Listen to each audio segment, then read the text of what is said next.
Dear friends, dear Sangha, today is February 6th.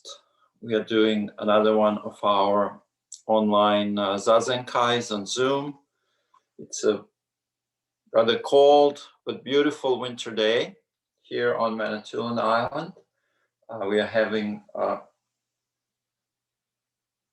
fair bit of snow coming down right now, and everything is white outside the window. So it's a very kind of quiet, peaceful winter day, a beautiful day to spend in meditation.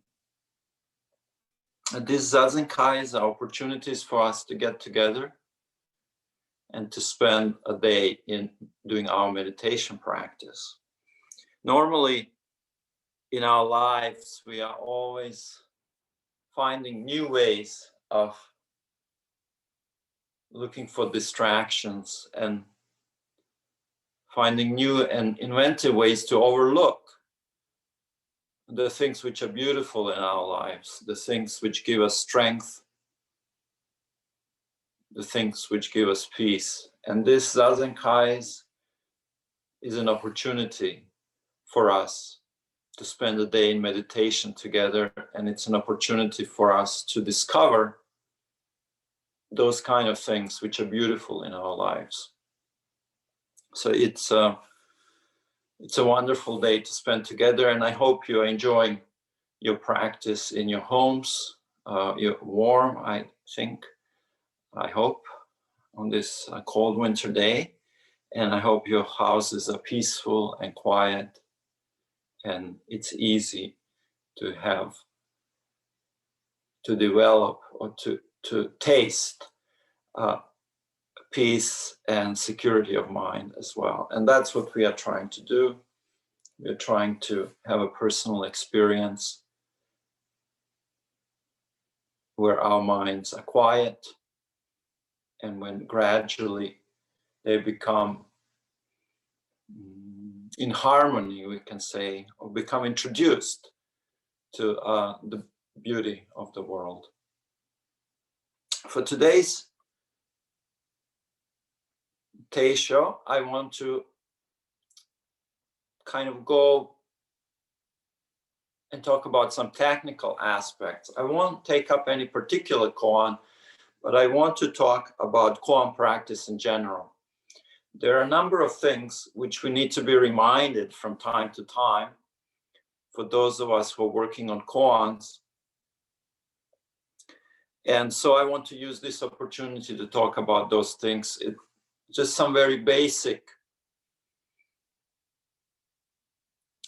techniques, or the way koan practice is the way it is, and some challenges, pitfalls, we can say, of koan practice, and also some of the unique flavor and the characteristics of this practice. So just as a reminder, many of the things I'm going to be talking about are things you already know, but nevertheless, it is good to be reminded. We need to be reminded again and again and again. It is just the nature of our minds, it is nature of ignorance that we forget. So with that in mind, the first thing I want to say about koan practice in general is that the koans and meditation go hand in hand. For many of you, this is common sense, but for many people, they view meditation practice and koan practice as two separate things. This is a bit of a shame. So the koans, they just become stories. Stories which instruct us in some way about how to practice, but they are not directly linked with our meditation practice. What I want to say is that koans, for me, koan is meditation, but we can also say that the koans are aids in meditation practice. In other words, meditation is more fundamental than koan practice. Or we could say koan practice is a particular kind of meditation or a special case. But nevertheless, it is meditation practice. In the olden days, at the time of Shakyamuni Buddha, there were supposedly 40, I think around 40 different subjects for meditation. And one of those was meditation on the Dharma. And I think koans kind of fall into that category, into that particular category.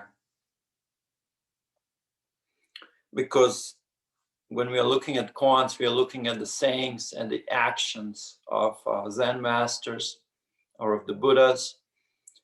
And so in that sense, we are meditating on the Dharma. But nevertheless,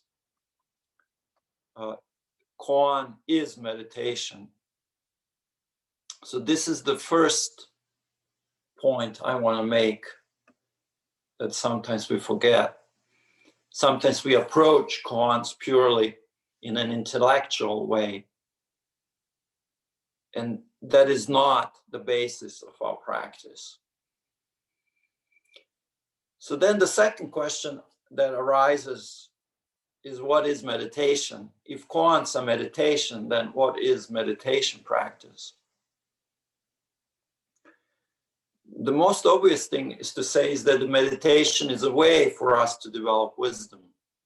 Really, the reason why we want to meditate is to develop wisdom. Another thing that could be said is that the meditation has two functions.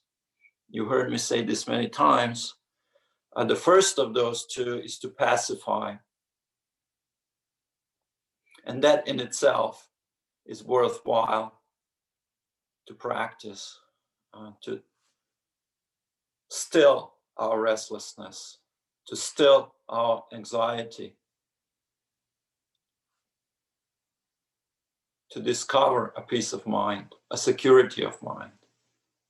A peace of mind and security of mind is same things.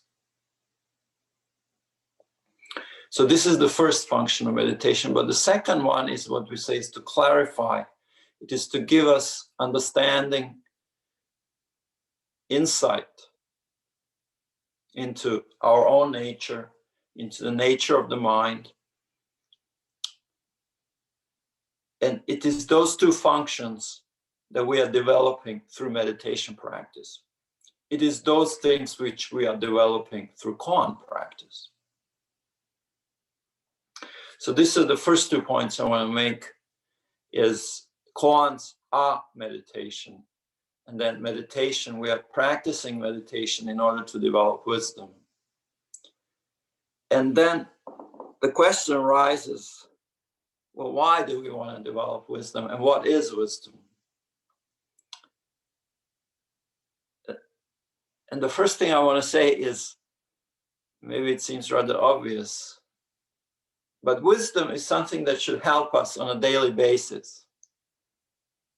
If whatever it is we are developing, it's not helping us on a daily basis, then it's not really wisdom. So koan practice is something that should be helping us every day in our daily life. What kind of day?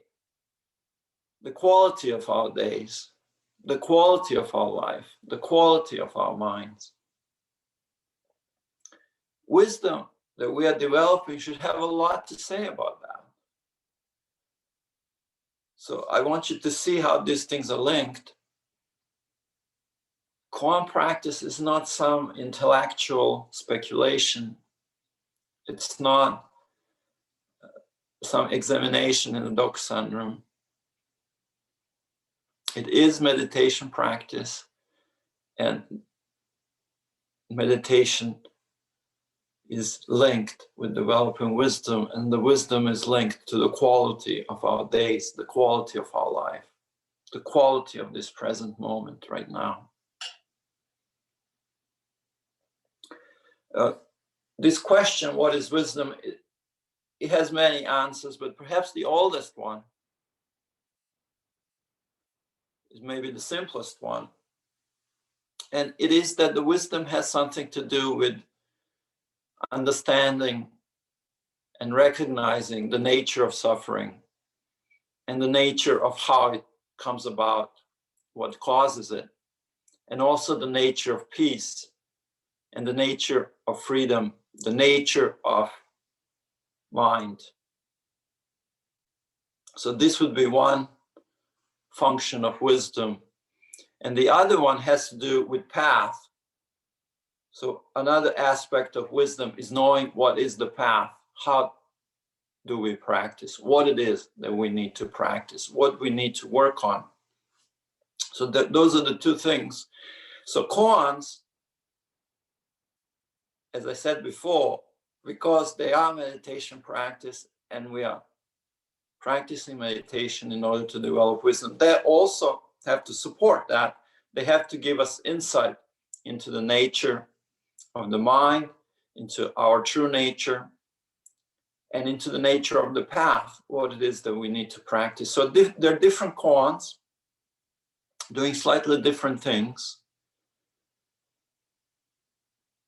And the technique, why do we do koans? Well, they have something there's something inviting. It's kind of like hearing a voice in a distance that's calling, and you want to kind of go and look and check it out. Koan has a little bit of that quality. It's inviting us to experience something, to be able to relate to something in a direct way. So it's a very practical thing in terms of meditation practice. It's a very practical way of developing meditation practice and developing understanding.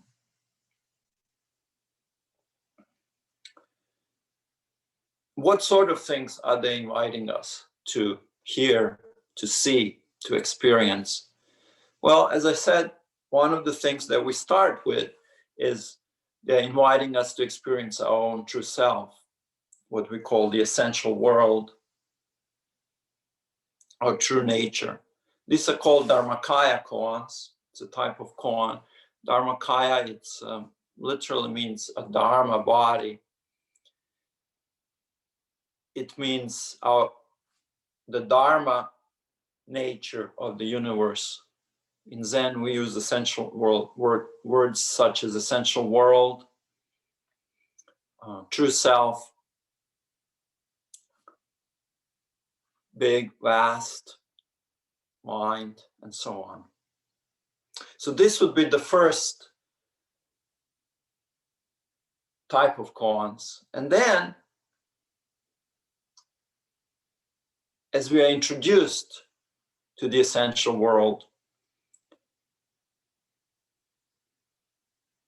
we begin to see things more and more clearly. So, for example, if the process of developing wisdom, if the process of getting insight is likened to walking in a fog, maybe we can call it the fog of ignorance, and at first we can't see anything.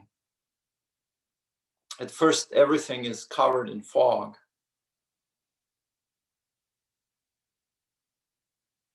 With insight into Dharmakaya, what happens is the big structures begin to appear in this fog. Maybe we can see the mountains and we can see the houses sort of appearing.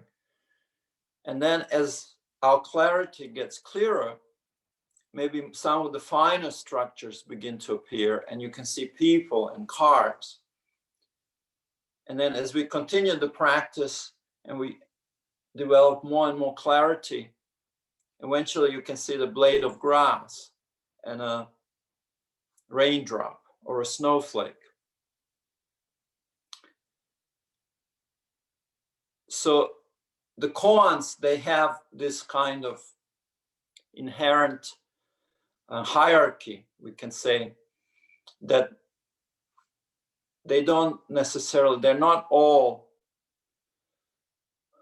Dharmakaya koans. Some of them have to do with the finer structures. seeing things more clearly, and we call them the koans which entice us, invite us, introduce us to developing a differentiation, to recognize the richness of human experience. So this would be a second kind of koans that we practice. And then the third ones, where the two are kind of brought together, everything is brought together into one indivisible, rich human experience, in which the world of non-differentiation and the world of differentiation is working together in perfect harmony. We could say something like that. So again, I want to go back to very basis, because a lot of this sounds very sophisticated and intellectual, but I want to say this practice has to do with meditation practice. It has to do with our direct experience of these things, and the meditation practice has to do with developing wisdom, and the wisdom is something that should be applicable. It's something that should have a great influence on the quality of our days, the quality of our minds, the quality of our experiences. And when some of these links get broken, this is when we fall into pitfalls. And these are some of the challenges of Zen practice and Koan practice and meditation practice. Perhaps what is unique about koans, some of the challenges of people who are following this particular style of practice. Well, first is that it's very easy to intellectualize them, unfortunately. This is something that Zen teachers always have to emphasize, because it's easy for our minds to latch on to conceptual ideas and to work with those. It's difficult for us to translate the language of the koan into a direct experience that goes beyond words. In other words, it is difficult for us to translate koan into meditation, but it is easy for us to play with them as we are like tossing balls into the air and trying to figure things out intellectually. So this is the first challenge. And while this, for some of you, makes perfect sense, that koans are not intellectual exercises because some of you have a lot of experience, in the wider world, this is just not the case. I think most Zen students are familiar with koans, but very few Zen students are using them as a tools of meditation. I'm not talking just about our tradition, I'm talking about the state of Zen worldwide. It is much more common to treat koans as teaching stories or as illustrations or as anecdotes that are somehow related to our practice, but they're not really the content of our meditation. And what happens, the real pitfall is not so much that we are misusing koans, because it is okay. You can do whatever you want. The real pitfall here is that we are actually developing ignorance rather than developing wisdom. We are just getting more and more ignorant in a way. This is also easy to see. Sometimes long-term practitioners are further behind than mere beginners, because we have generated this vast body of knowledge that we rely on. and we are somehow stuck in our own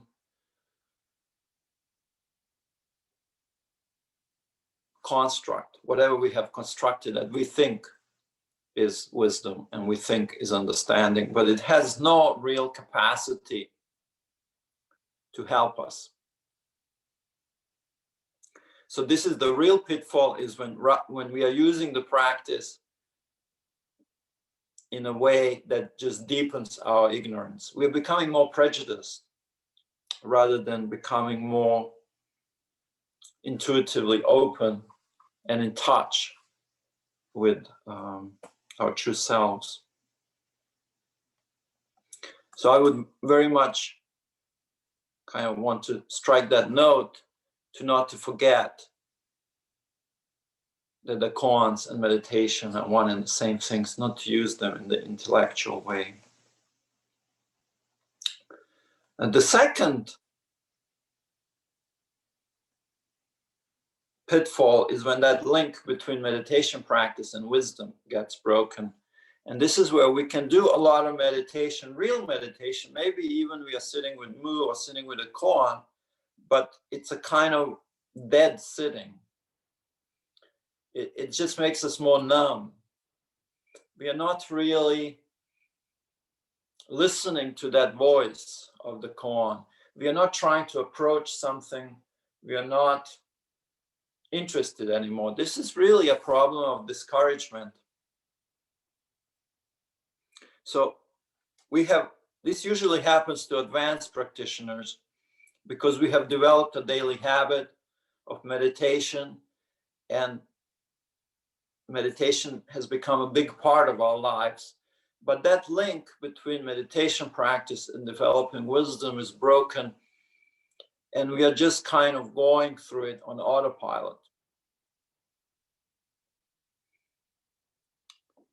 We don't really know how to enjoy our meditation practice. We don't know how to enjoy wisdom. We have become deaf to all the voices of the masters in these koans. We have become deaf to the voices of the Buddhas. So in that way, again, rather than developing wisdom, we are developing ignorance. Our meditation has become a tool for developing ignorance. So we need to be reminded. We need to be reminded of who we are, where we are sitting. We have to be reminded to listen and to hear these voices. They're coming through the koans. To be inspired by them and to want to get closer to them with a certain security of mind and courage. And this brings me to the third pitfall, which is a little bit subtle. And this has to do with the hierarchies. As I said before, the wisdom, although when you realize something, when we see something that we couldn't see before, for example, when the mountains emerge from the fog, when the houses or the trees emerge and we see something for the first time, it happens very suddenly, and there is a kind of sudden insight, and we are shocked by that. But the path itself, day after day, week after week, year after year, there's a gradual quality to it. As I said, first you see mountains, then you see houses, then you can see a blade of grass. And there's a kind of natural hierarchy to that. And the pitfall is that we human beings, we don't really know how to relate to any kind of hierarchy, really, without a sense of aggression. It's just how we deal with things. If you look at our society, if we look at the political system, it's based on confrontation and competition. Our economic systems are based on competition and aggression. Our judicial systems are based on this struggle between the persecution and defense. There's a kind of battle going on. So any kind of hierarchy, when we are put in any kind of hierarchy, spiritual hierarchy, so to speak, the only way we know how to relate to this is through a certain form of aggression. And this is really unfortunate when it comes to koans, because the path itself has these milestones, it has this progression, it has this natural hierarchy, which is there, and we have to accept it, that it's there, that things are not always equally clear. So the way when we are put in a place like that, the way we view ourselves, the way we view the environment, it becomes a very competitive and unfortunately not a very healthy way to practice. So, and this, you see this in Zen. People are always measuring who's wiser than which master is better than who is clearer than another, who is on top and who is still has some work to do. It's really unfortunate. It's a big problem, but the problem is not that there is a kind of, that the path is gradual. The problem is that we don't know how to relate to the situation in which we can embrace things, rather than when we feel we are in a state of competition with Buddhas, with ourselves. The way the aggression, a lot of the aggression is toward ourselves. We are not good enough. It's a kind of inferiority complex, a superiority complex, or even equality complex, where we think we are equal to something. Maybe something that is a lot better than we are. We say it's all the same. Well, it's not always all the same. Sometimes we need to do a lot of growing. But we don't know how to relate to those situations without aggression, some form of aggression. And then the practice becomes very difficult. All these things make practice difficult. When we lose the link between meditation and wisdom, and our practice becomes stale, it becomes difficult. When we don't know how to relate to the path and to our environment, and when we relate to ourselves and to the teachings with suspicion and competition and kind of sense of inadequacy or sense of superiority, all this practice becomes very difficult. It's very difficult to enjoy it. It's very difficult to relax into wisdom. It's very difficult to embrace it and to grow and to listen with the kind of interest and childlike curiosity, and to walk towards something, to approach koan as you're curious to see what this is all about, to approach something with the sense of joy, to hear a voice calling to you from a distance, and you naturally want to come and find out what is that, what is all of that about. So this is some of the pitfalls that I'd like to mention, and how we deal with those is a matter of the path and the practice and working with teachers, and gradually it may be developing more and more skills. Now, there's one other thing I want to mention. One could use illustrations of different koans and how they emphasize different aspects of the path. Excuse me. But I want to end on a little bit different note. I want to talk about characteristics, unique characteristics of koans.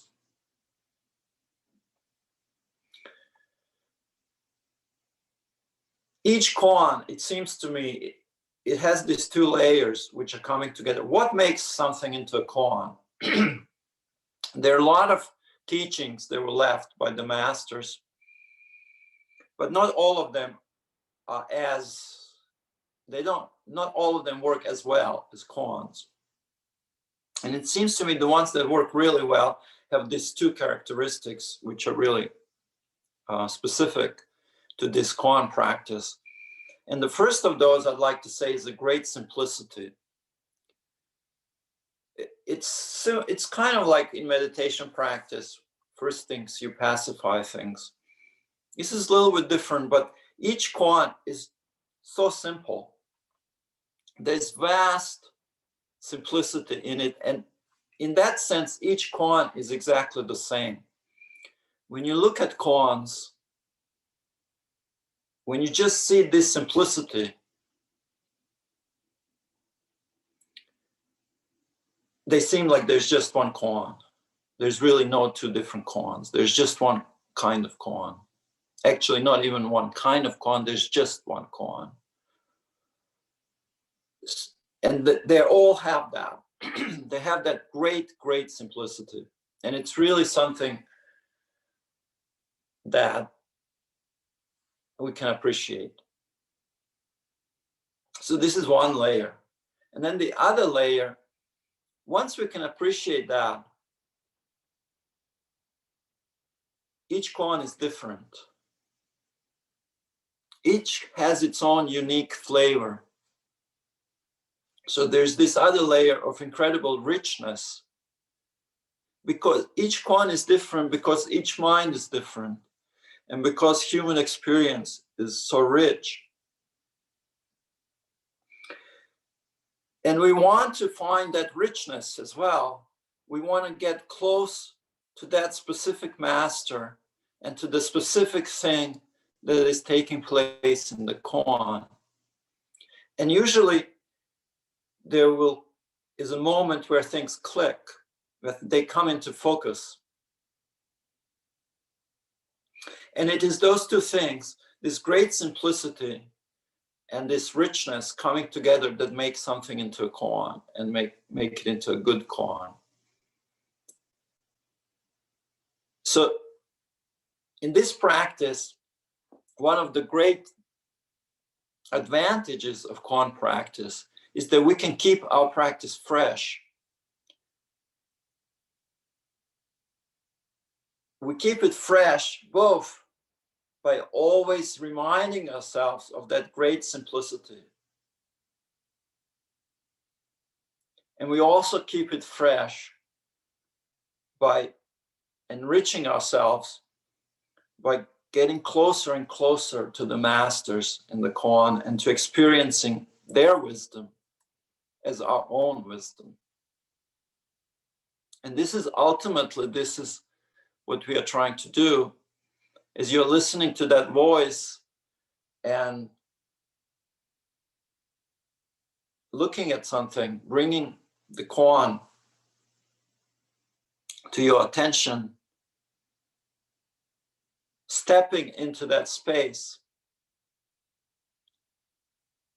The particular koan you're working with, stepping into that space, being invited into that space.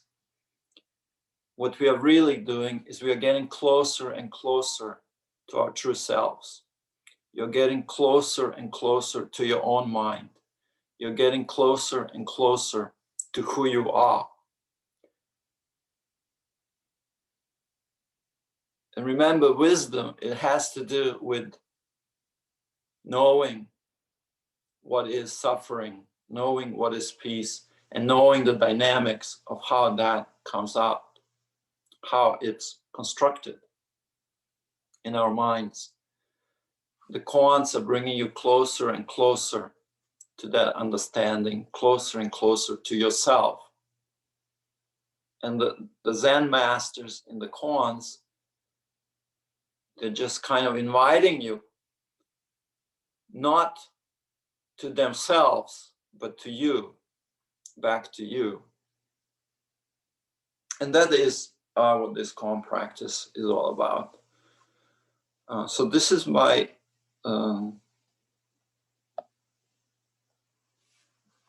Dharma talk for today. It wasn't on any particular Koan, but just to give you a bit of a groundwork of some of the most basic things that we still have to be reminded of, maybe on a daily basis. So in that sense, I go back to what I said before, Zazen Kais. These are our opportunities to spend time together, to spend time in meditation, to avoid the things which are beautiful in our days, to have time to see things which are beautiful and peaceful and life-affirming and joyous, and to not overlook them or misplace them. So this is what we are doing today. So I am going to finish here with recitation of the Four Great Vows.